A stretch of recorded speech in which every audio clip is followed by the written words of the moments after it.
ದೀಪಾವಳಿಯ ಸಂಭ್ರಮ ಎಲ್ಲರೂ ಕೂಡ ಪಟಾಕಿ ಸಿಡಿಸಿ ಸಂಭ್ರಮಿಸ್ತಾ ಇದ್ರೆ ಆದರೆ ಪ್ರಾಣಿಗಳಿಗೆ ಇದು ಸಂಕಷ್ಟವನ್ನ ತಂದೊಡ್ತಾ ಇದೆ. ಪಟಾಕಿ ಶಬ್ದದಿಂದ ಹಲವು ಸಮಸ್ಯೆಗಳಿಗೆ ಪ್ರಾಣಿಗಳು ಸಿಕ್ಕಾಕೊಳ್ತಾ ಇದೆ. ಮೂಕ ಜೀವಿಗಳಿಗೆ ಈಗ ತೊಂದರೆ ಕೊಟ್ರೆ ಕೇಸ್ ಕೂಡ ಬೀಳುತ್ತೆ.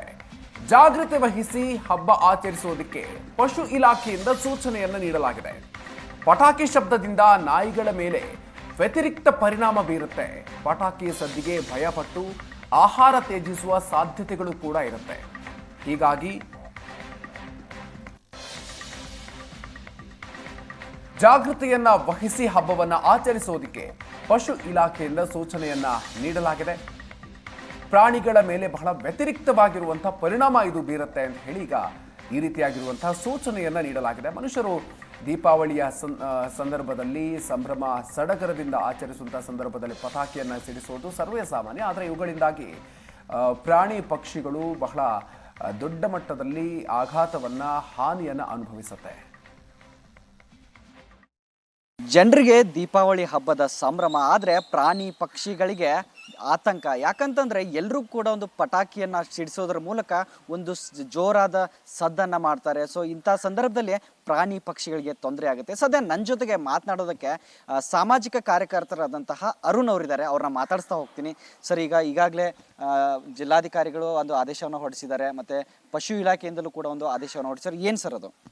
ನೋಡಿ, ಇದು ನಮ್ಮ ಕರ್ನಾಟಕ ಪ್ರಾಣಿ ಕಲ್ಯಾಣ ಮಂಡಳಿ ಸದಸ್ಯ ಕಾರ್ಯದರ್ಶಿಯವರು ಈ ಥರ ದೀಪಾವಳಿ ಟೈಮಲ್ಲಿ ಎಲ್ಲ ಪಟಾಕಿಯಿಂದ ಪ್ರಾಣಿಗಳಿಗೆ ಆಗುವಂಥ ಹಿಂಸೆಯನ್ನು ತಡೆಗಟ್ಟಲಿಕ್ಕೆ ಈ ಪತ್ರವನ್ನು ಎಲ್ಲ 31 ಜಿಲ್ಲಾಧಿಕಾರಿಗಳ ಸಹ ಇದು ಮಾಡಿದೆ. ಯಾಕಂದರೆ ಜಿಲ್ಲಾಧಿಕಾರಿಗಳು ಆ ಜಿಲ್ಲೆಯ ಪ್ರಾಣಿ ಕಲ್ಯಾಣ ಮಂಡಳಿಯ ಚೇರ್ಮನ್ ಆಗ್ತಾರೆ, ಮತ್ತು PC ಆ್ಯಕ್ಟ್ 1960 ಪ್ರಾಣಿ ಹಿಂಸೆ ತಡೆಗಟ್ಟ ಕಾಯ್ದೆ 1960 ಒಂದು ಇಂಪ್ಲಿಮೆಂಟೇಷನ್ ಬಂದು ಅವತ್ತು ಜವಾಬ್ದಾರಿ ಬರ್ತದೆ.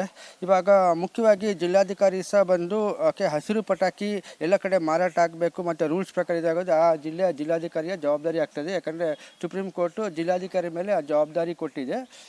ಇದು Arjun Gopal and others versus union of India and others 2015 court ಆದೇಶದ ಮೇಲೆ.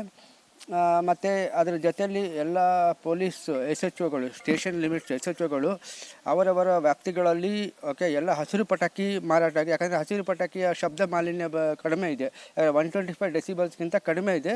ಮತ್ತು ಅದರಲ್ಲಿ ಹಾನಿಕಾರಿ ರಾಸಾಯನಿಕಗಳು, ಡೇಂಜರಸ್ ಕೆಮಿಕಲ್ಸು ಕಡಿಮೆ ಇದೆ.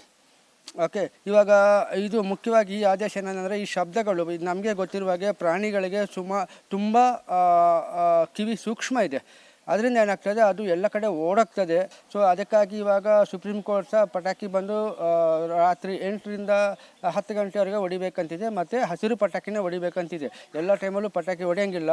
ಮತ್ತು ನಿಗದಿಪಡಿಸಿದ ಜಾಗ ಅಂದರೆ ಗಾಡಿಗಳು, ಮಕ್ಕಳುಗಳು ಯಾರು ಇಲ್ಲದ ಕಡೆಯಲ್ಲಿ ಇದು ಮಾಡಿದೆ ಅಂದರೆ ತುಂಬ ಒಳ್ಳೆಯದು. Indian association of plastic surgeons ಅವರು ಸಹ ಒಂದು ಇದು ಮಾಡಿದ್ದಾರೆ. ಸೊ ಈ ಕರ್ನಾಟಕ ಪ್ರಾಣಿ ಕಲ್ಯಾಣ ಮಂಡಳಿ ಹೊರಡಿಸಿರೋ ಆದೇಶ ಬಂದು ಪ್ರಾಣಿಗಳಿಗೆ ಹಿಂಸೆ ಆಗಬಾರ್ದು, ಪಕ್ಷಿಗಳಿಗೆ ಯಾವುದಕ್ಕೂ ಇದಾಗಬಾರ್ದು. ಮತ್ತು ನಿಗದಿಪಡಿತ ಸ್ಥಳಗಳಲ್ಲಿ ಇದು ಮಾಡಬೇಕು.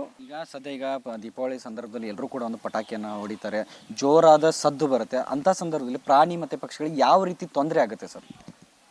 ಒಂದು ಬಂದು ಅದು ಭಯ ಪಟ್ಕೊಂಡು ಓಡೋಗ್ಬಿಡುತ್ತೆ, ಸ್ಥಳಾಂತರ ಆಗಿಬಿಡುತ್ತೆ. ಇಲ್ಲಿ ಇರೋದಿಲ್ಲ ನಾಯಿ ಬೇರೆ ಇದಕ್ಕೆ ಹೊಂಟೋಗ್ಬಿಡುತ್ತೆ. ಅವಾಗ ಏನಾಗುತ್ತೆ, ಬೇರೆ ಬೇರೆ ಕಡೆ ಹೊಂಟೋಗ್ಬಿಟ್ಟು ಅಂದರೆ ಏನಾಗುತ್ತೆ, ಪ್ರಾಣಿಗಳು ಅಲ್ಲಿ ಬದುಕೋಕ್ಕಾಗಲ್ಲ. ಈಗ ಅಂದರೆ ಈ ರೀತಿ ನೀವು ಒಂದು ಆವಾಗಲೇ ಹೇಳಿದ್ರಿ, ಪ್ರಾಣಿಗಳಿಗೆ ಈ ರೀತಿ ಯಾರಾದರೂ ತೊಂದರೆ ಕೊಟ್ಟರೆ ಸೊ ಅಂಥವ್ರ ಮೇಲೆ ಯಾವ ರೀತಿ ಕಾನೂನು ಕ್ರಮ ಆಗುತ್ತೆ ಸರ್?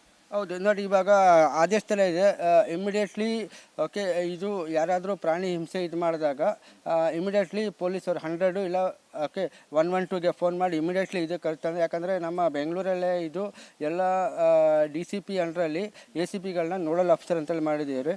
ಇಮಿಡಿಯೇಟ್ಲಿ ಅವರು ಬಂದು PC ಆ್ಯಕ್ಟ್ 1960 ಮತ್ತು ಇದು ಸರ್ಕಾರದ ಆದೇಶಗಳ ಉಲ್ಲಂಘನೆ ಇದು ಮಾಡೋದಕ್ಕೆ ಕ್ರಮ ತಗೊಳ್ಳಿ. ಯಾಕಂದರೆ ಇದು ಸುಪ್ರೀಂ ಕೋರ್ಟ್ ಆದೇಶ ಸಹ ಇದೆ, 8ರಿಂದ 10 ಹೊಡಿಬೇಕು, ಹಸಿರು ಪಟಾಕಿನ ಹೊಡಿಬೇಕು, ಮತ್ತು ಯಾರಿಗೂ ಹಿಂಸೆ ಆಗ್ತದಂಗೆ ಇದು ಮಾಡಬೇಕಂತೇಳಿದೆ.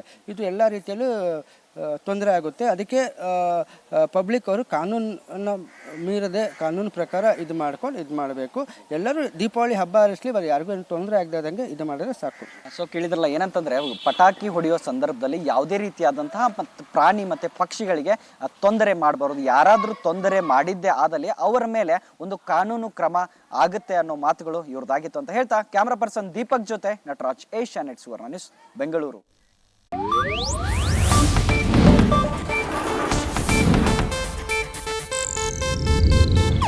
ಇದು ಏಷ್ಯಾನೆಟ್ ನ್ಯೂಸ್ ನೆಟ್ವರ್ಕ್ ಪ್ರಸ್ತುತಿ.